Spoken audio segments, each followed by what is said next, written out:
Ladies and gentlemen, El Salvador President Nayib Bukele might have just pulled off one of the craziest political maneuvers of all time. You see, as many of you know, Democratic Senator Chris Van Hollen has flown down to El Salvador in an attempt to meet up with this recently deported MS-13 gang member, Kilmar Garcia. And so you know what? El Salvador President Bukele let him do it. He let them meet up, just not for the reasons that the Democrats were hoping for. You see, the Democrat narrative for weeks now has been that Kilmar Abrego Garcia, an illegal immigrant who was deported under President Trump's America First deportation policies, is being held in some sort of third world death camp where he's being tortured, starved, and mistreated. And so Democratic Senator Van Hollen flew all the way down to El Salvador to expose the truth.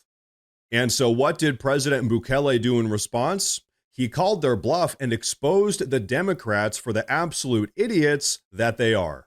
He let Democratic Senator Van Hollen meet face-to-face with Kilmar Garcia, and then he absolutely humiliated the Democrats in front of the entire world.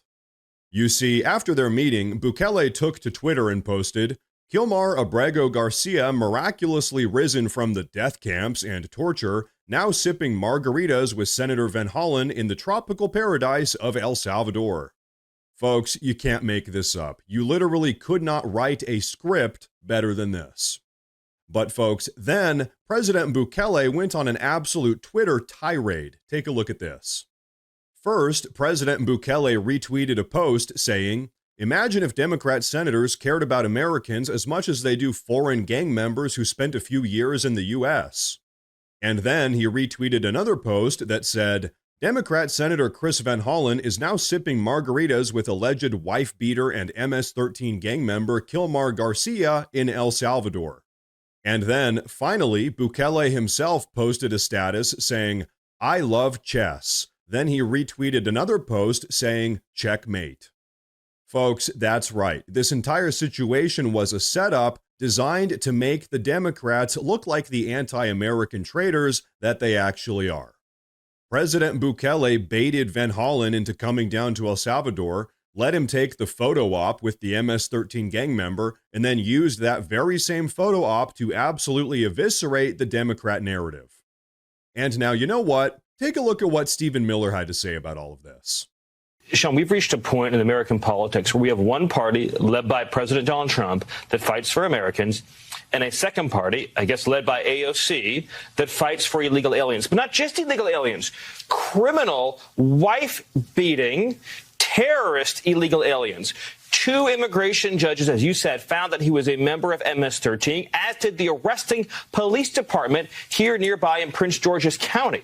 On top of that, we have, of course, the protective order filed by his wife, alleging horrific, multiple instances. There were two? Yes, of extreme, violent physical abuse. And then on top of all of that, he's an illegal alien and a member of what has been designated as a foreign terrorist organization. You have the entire machinery of the Democrat Party using all of its power not to fight for lower costs, as President Trump is, or better trade deals, as President Trump is, or lower taxes, as President Trump is, but to fight to bring this illegal alien with all those horrific crimes and allegations and history against him back to the United States, where he can do what? He can commit additional acts that threaten the safety of the American people. This is the biggest, sharpest contrast you will ever see between the priorities of President Trump and the priorities of the Democrat Party. Ladies and gentlemen, absolutely scathing. But you know what? Stephen Miller isn't the only one that weighed in on all of this. In fact, let's take a listen to what none other than Borders Czar Tom Homan had to say about all of this. I've seen some people look at this and say they're worried that the stance of this administration when it comes to this is that if someone is deported by accident, that they have no responsibility for them once they are in the custody of a foreign government. What would you say to that? Well, they're in the custody of El Salvador. He's an El Salvadoran national. He was born in El Salvador. El Salvador has him in custody, and El Salvador decide what happened to him. I mean, again, the El Salvadoran president made it clear he's not going to release him. So again, I'm going to go back. The DOJ, they can fight this out in the courts. As I'm not a part of that. I'm not an attorney. I'm not a prosecutor. So we'll let the courts, decide what the next steps will be. Even though it was a U.S. immigration judge who said The one place he can't go is El Salvador. I mean, he could have been deported literally anywhere else. Again, we can keep going back and back, but again, that was years ago. Country conditions were different. That gang no longer exists in El Salvador. He has been designated a terrorist since that time. 2 different federal judges said he's an MS-13 member. A police department said he's an MS-13 member. ICE data shows he's an MS-13 member. El Salvador says he's an MS-13 member. As you know, MS-13 has been designated terrorist. The case has the facts of the case have changed since that first decision.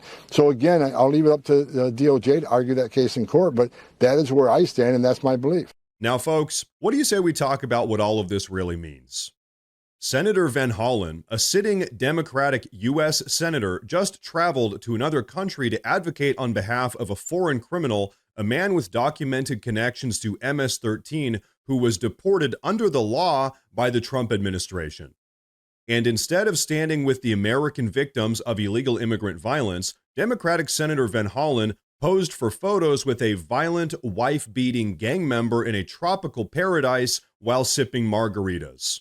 Ladies and gentlemen, let that sink in for a moment. This is how much the Democrats care about Americans. Not one bit.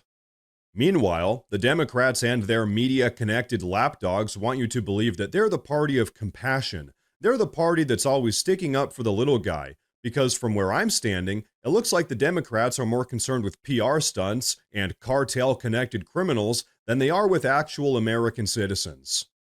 And keep in mind, beyond being a wife-beating MS-13 cartel terrorist, Kilmar Garcia was an illegal immigrant. That is why he got deported.